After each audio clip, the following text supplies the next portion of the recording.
Hello everyone, welcome back. आज का जो टॉपिक है वो थोड़ा ग्रामर के साइड पे है।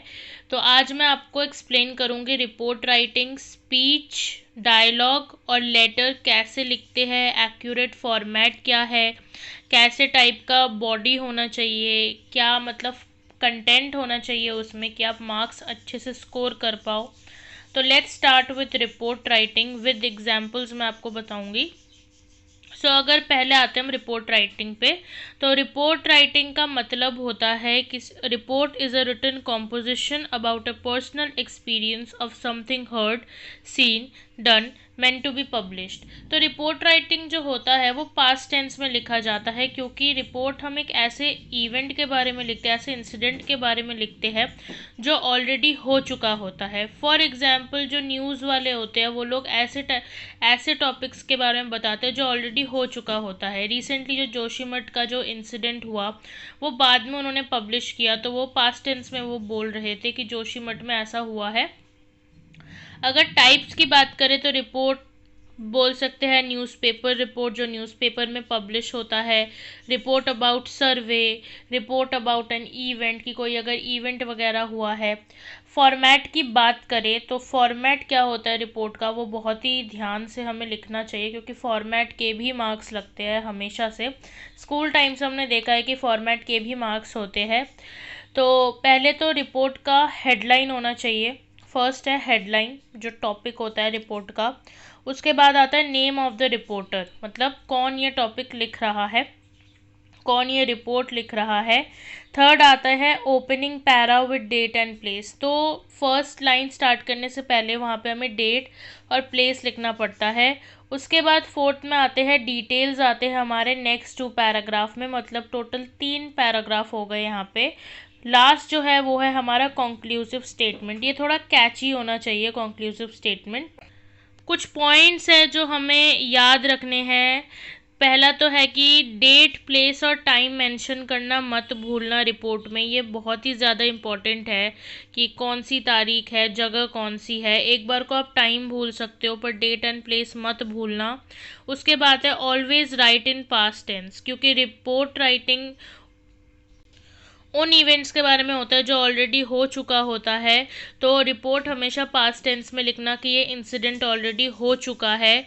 थर्ड पॉइंट पे आते हैं राइट इन रिपोर्टेड स्पीच, कि आप कुछ रिपोर्ट कर रहे हो that this incident has happened, तो रिपोर्टेड स्पीच में लिखना और पैसिव वॉइस हमेशा यूज़ करना। फिर आते हैं राइट इन डिस्क्रिप्टिव मैनर, डिस्क्रिप्शन देना, डिटेल्स के साथ बताना क्यों हुआ, कैसे हुआ, कि सामने वाले इंसान को समझ आए। शॉर्ट एंड स्टेडी में आप लोग लिखना, शॉर्ट एंड सिंपल वर्ड्स में। पैराग्राफ की बात करें तो जो फर्स्ट पैरा हमारा होगा, फर्स्ट पैरा पे आप डेट एंड टाइम लिखोगे। नेम ऑफ द इवेंट, की क्या हुआ है। उसके बाद है प्लेस वेयर इट हैपेंड, कहाँ पे ये हुआ। डिटेल्स दो या फिर ये बताओ कि क्यों ये इवेंट हुआ। पैराग्राफ 2 में आप इंसिडेंट के बारे में डिटेल में बताओगे कि ऐसे ऐसे हुआ था, या अगर कहीं पे कोई शो हुआ है, कोई डांस शो वगैरह हुआ है, आप वो बताओ कि ये क्यों रखा गया। पैराग्राफ 3 में आई विटनेस के अकाउंट्स आप बना के लिख सकते हो। अपने आप से लॉजिकली थिंक करो कि ऐसे सिचुएशन में आई विटनेस क्या बोल सकता है, तो आप वो पॉइंट लिखो पैराग्राफ 3 में कि आई विटनेस ने ये देखा, उन्होंने ऐसा फील करा। और पैराग्राफ 4 जो है वो कंक्लूसिव स्टेटमेंट होना चाहिए, कि यहीं पे हम अपना जो टॉपिक है, वो जो रिपोर्ट है वो यहीं पे एंड कर रहे हैं। ऐसे कुछ एक कंक्लूसिव स्टेटमेंट थोड़ा कैची होना चाहिए एंड करने से पहले, कि आपका रिपोर्ट थोड़ा कैची लगे, सबको पसंद आए। तो अब मैं दिखाती हूँ आपको एक एग्जाम्पल। ये एक एग्जाम्पल है, एक सर्वे का रिपोर्ट है कि 75% children plagued by dental problems by Sriparna Datta. तो ये हेडलाइन आ गया, नेम आ गया, न्यू दिल्ली 15 जुलाई, तो ये तुम्हारा डेट और प्लेस आ गया। फर्स्ट पैराग्राफ में पूरा इंट्रोडक्शन है, सेकंड में मोर डिटेल्स है, थर्ड में आपका कंक्लूसिव स्टेटमेंट आ गया, और यही है आपके रिपोर्ट का एग्जाम्पल। ओके, सो आते हैं नेक्स्ट टॉपिक पे, speech. Speech refers to a formal address delivered to an audience. तो जहाँ आप एक बहुत सारे ऑडियंस के बीच में खड़े होकर किसी टॉपिक के बारे में बोल रहे हो, उसको हम स्पीच बोलते हैं। तो हमेशा रिटर्न के टाइम में यही सोचो कि आप कहीं पे खड़े होके बोल रहे हो तो आप उस टाइम क्या बोलोगे। फॉर्मेट की अगर बात की जाए तो हेडिंग तो कैची होना ही चाहिए कि ऑडियंस का अटेंशन आपकी तरफ आए, चाहे आप रिटर्न में ही क्यों ना लिख रहे हो, एग्जाम में भी आप ऐसे ही एक हेडिंग के बारे में सोचना। सेकंड है ओपनिंग लाइन जो कि है इंट्रोडक्शन। इंट्रोडक्शन में होना चाहिए, जैसे कहीं भी स्पीच स्टार्ट करने से पहले हम सबको एड्रेस करते हैं ऑडियंस में जो है, for example good morning to everyone present over here, my respected teachers, incharge and my dear friends. इसके बाद आप कंटिन्यू करो that today I will be speaking on the topic. उसके बाद आते हैं बॉडी। सेकेंड ओपनिंग इंट्रोडक्शन के बाद आते हैं बॉडी पे। बॉडी में हम इंट्रोड्यूस करेंगे हमारे टॉपिक के बारे में कि क्यों मैंने ये टॉपिक लिया। सेकंड में आते हैं, फिर सेकंड उसके पार्ट में आता है करंट सिचुएशन, कि इस टॉपिक का करंट सिचुएशन क्या है, क्यों मैंने ये टॉपिक एक्चुअल में चूज़ किया, और डिटेल्स दो आप अपने टॉपिक के बारे में। थर्ड है एडवांटेजेस एंड डिसएडवांटेजेस।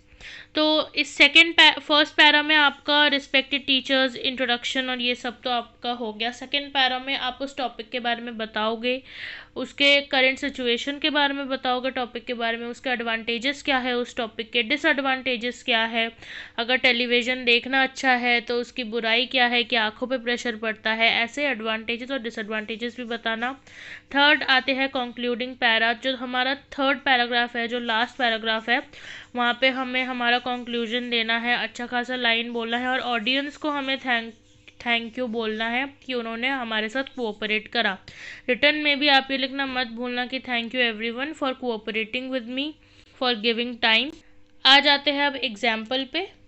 ये एक स्पीच है इंपॉर्टेंस ऑफ क्लीनलीनेस के ऊपर, जहाँ पे फर्स्ट पैराग्राफ में लिखा है टुडे आई मुकुल और महिमा स्टैंड बिफोर यू ऑल। तो ये इंट्रोडक्शन हो गया। सेकंड पैराग्राफ में उन्होंने सारी डिटेल्स बता दी क्लीनलीनेस क्यों इम्पोर्टेंट है, और जो लास्ट पैराग्राफ है वो कंक्लूडिंग पैराग्राफ इन्होंने बना दिया गुड हेल्थ कैसे इंसान को अच्छा रख सकता है, माइंड को हेल्दी रख सकता है, और लास्ट में उन्होंने थैंक यू बोल के ऑडियंस को एड्रेस करा है। आते हैं डायलॉग पे। कॉन्वर्जेशन बिटवीन टू और more people in a narrative work, तो बहुत ही एक नरेटिव मैनर में कैसे कॉन्वर्जेशन होता है दो लोगों या उससे ज़्यादा लोगों के बीच, इसको हम डायलॉग बोलते हैं, जो एक नॉर्मल कॉन्वर्जेशन होता है किसी के साथ। Return using quotation marks around speakers exact words, तो डायलॉग राइटिंग में हमेशा से याद रखना पड़ेगा कि आपको सही से कोटेशन और मार्क्स लगाने हैं, कहाँ फुल स्टॉप आना चाहिए, कहाँ क्वेश्चन मार्क आना चाहिए, कहाँ एक्सक्लेमेशन मार्क आना चाहिए, सब आपको ध्यान में रखना पड़ेगा। तो यहाँ पर मैं आपको एक कॉलेज लेवल का एग्जाम्पल बताऊँगी और एक स्कूल लेवल का बताऊँगी। ये जो हमारा एग्जाम्पल है वो एक कॉलेज लेवल का एग्जाम्पल है, जो कि है क्लाउड एटलस डेविड मिचेल का। इसमें 2 टाइप्स ऑफ डायलॉग यूज है, इंटरनल एंड आउटर, और ये जो है वो स्कूल लेवल का है। इसमें लिखा है कि David has met with an accident, his friend Rahul and Varun are talking about him. यहाँ पे राहुल और वरुण का कॉन्वर्जेशन दिखाया गया है। स्कूल टाइम में क्या होता था कि हमें जस्ट एक टॉपिक दिया जाता था कि ऐसी ऐसी बात है, आपको एक कॉन्वर्जेशन लिखनी है अपने ही फ्रेंड के साथ, तो हमें ऐसे ही कॉन्वर्जेशन बना के लिखना पड़ता था। अगर आप ध्यान से देखो इसमें क्वेश्चन मार्क, फुल स्टॉप और एक्सक्लेमेशन मार्क का बहुत अच्छे से यूज़ हुआ है कि डायलॉग अच्छे से समझ आए। Coming to our last topic that is letter writing. तो लेटर राइटिंग हमेशा से हमने पढ़ा है कि 2 टाइप के होते हैं, एक है फॉर्मल लेटर और एक है इनफॉर्मल लेटर। फॉर्मल लेटर जो है वो हमेशा बिजनेस लेटर या फिर लेटर जो हम अथॉरिटीज़ को भेजते हैं, बहुत ही प्रोफेशनल होता है ये नेचर में फॉर्मल लेटर। इनफॉर्मल लेटर जो हम अपने पर्सनल लेटर जिनको बोल सकते हैं, जो हम अपने फैमिली को भेजते हैं, रिलेटिव्स को भेजते हैं, फ्रेंड्स को भेजते हैं, उनको बोलते हैं इनफॉर्मल लेटर।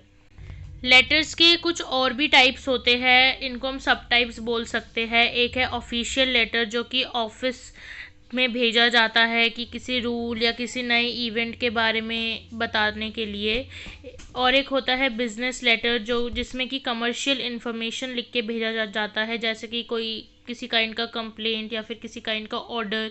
सर्क्यूलर लेटर्स होते हैं। सर्क्यूलर लेटर क्या होता है कि एक बहुत सारे लोगों को अनाउंस किया जाता है, वो एक जने को भेज दिया जाता है, एक से दूसरे को, दूसरे से तीसरे को, ऐसे सर्क्यूलर लेटर सर्क्यूलेट होता है to a large number of people. Employment letter हम बोलते हैं जो कि हम ऑफिस में भेजते हैं, जॉइनिंग लेटर, प्रमोशनल लेटर, ये सब एम्प्लॉयमेंट लेटर्स होते हैं। अगर हम letter body of the letter की बात करें तो जो फर्स्ट पैरा होता है उसमें हमें इंट्रोडक्शन एक्सप्लेनेशन देना पड़ता है कि हम ये लेटर क्यों लिख रहे हैं, why are we writing this letter. Second point आता है following paragraph should be specific details. Introduction में हमने बता दिया कि हम ये लेटर क्यों लिख रहे हैं, उसके बाद जो पैराग्राफ आता है उसमें हमें डिटेल्स देनी पड़ते हैं कि ऐसी ऐसी बात है, ये प्रॉब्लम है। लास्ट का जो पैराग्राफ होता है, last para should be retreating the reason और थैंकिंग। तो लास्ट वाले पैराग्राफ में या तो आप ये लिख सकते हो कि आई होप आप मेरी प्रॉब्लम जल्द से जल्द सॉल्व करेंगे, या फिर आप थैंक यू बोलो, thank you for the service, और thank you for your cooperation. So आते हैं हम फॉर्मेट पे। अगर फॉर्मल लेटर की बात करें तो फॉर्मल लेटर क्योंकि बहुत ही प्रोफेशनल होता है नेचर में और आप ऑफिस में ही भेजते हो, तो पहले तो आप सेंडर का एड्रेस लिखोगे, फर्स्ट में ही सेंडर का एड्रेस। जैसे अगर मैं लेटर भेज रही हूँ तो मैं अपना एड्रेस लिखूँगी। मेरा एड्रेस लिखने के बाद आते हैं डेट पे। सेकंड आएगा डेट, थर्ड आएगा रिसीवर का एड्रेस कि आप जिनको भेज रहे हो। अगर मैं आपको लेटर भेज रही हूँ तो मैं आपका एड्रेस लिखूँगी, रिसीवर एड्रेस। उसके बाद आते हैं सब्जेक्ट पे। फोर्थ पॉइंट, रिसीवर एड्रेस होने के बाद आता है सब्जेक्ट की regarding admission to school. 6 to 8 words में आप लिख दो कि पता चल जाए कि लेटर किस बारे में है। फिफ्थ पॉइंट आता है सैल्यूटेशन। सैल्यूटेशन में आपको बोलना पड़ता है डियर सर और मैम, आप किन को एड्रेस करके ये लेटर लिख रहे हो। उसके बाद आपका लेटर का जो बॉडी है वो स्टार्ट होगा। पहले आप इंट्रोडक्शन दोगे, आपने क्यों लिखा, फिर आप मिडिल पैराग्राफ लिखोगे, फिर आप कंक्लूजन पे आओगे। सेवेंथ पॉइंट है complimentary closure. Thank you for the cooperation, या फिर I hope you will solve my problem as soon as possible. Last में आता है signature line, that is your name. अगर मैंने लेटर भेजा है तो मैं अपना नाम लिखूंगी, सेंडर्स नेम। इसके बाद आते हैं informal letter. Informal letter short होता है क्योंकि वो हम अपने फैमिली को भेजते हैं, तो उसमें इतना कुछ फॉर्मल की तरह इतना कुछ प्रोफेशनलिज्म नहीं होता। पहला तो होता है एड्रेस का। अगर मैं भेज रही हूँ इनफॉर्मल लेटर तो मैं अपना एड्रेस दे दूँगी। इनफॉर्मल लेटर में हमेशा याद रखना कि सिर्फ सेंडर का एड्रेस होता है, क्योंकि जिस पैकेट में वो लेटर जाएगा उस पैकेट के ऊपर रिसीवर का एड्रेस होता है। तो हमें लेटर में रिसीवर का एड्रेस नहीं लिखना, हमें सिर्फ अपना एड्रेस लिखना है कि किसने भेजा है और कहाँ से भेजा है। तो उसके बाद आता है डेट। थर्ड में आता है salutation, like dear brother, dearest mom, dear brother, dear sister, ये सब। फोर्थ आता है बॉडी। फिफ्थ आता है सेंडर्स का नेम और साइन। मैं भेज रही हूँ तो मेरा नाम आएगा और सिग्नेचर आएगा। आते हैं अब एग्जाम्पल पे, जहाँ पे मैं फॉर्मेट भी आपको दिखा देती हूँ। सो ये है आपका इनफॉर्मल लेटर का फॉर्मेट जो कि हम फैमिली, रिलेटिव, फ्रेंड्स को भेजते हैं। ये है इनफॉर्मल लेटर का एक example, that is letter to a friend. तो ये आप लोग ध्यान से पढ़ लेना। अब और ये है एक फॉर्मल लेटर जो कि हम अथॉरिटीज़ या बिजनेस रिलेटेड लेटर जो है वो भेजते हैं, फॉर्मल लेटर का फॉर्मेट। तो इसमें सेंडर और रिसीवर दोनों का ही एड्रेस जाएगा। और ये है उसका एग्जाम्पल। यहाँ पे सेंडर का एड्रेस पहले है, उसके बाद डेट है, फिर मेयर को भेज रहे हैं तो mayor, the mayor Ramgarh, mayor कहाँ का है। उसके बाद सब्जेक्ट सर, मैडम, आप लोग डियर लगाना मत भूलना। फर्स्ट पैरा में इंट्रोडक्शन, फिर डिटेल्स, योर सिंसियरली, उसके बाद हमारा नाम। आई होप आप लोगों को मेरा टॉपिक समझ में आ गया हो आज का। Thank you so much. मेरे वीडियो को लाइक करना, कमेंट करना और मेरे चैनल को सब्सक्राइब करना मत भूलना। See you in the next video.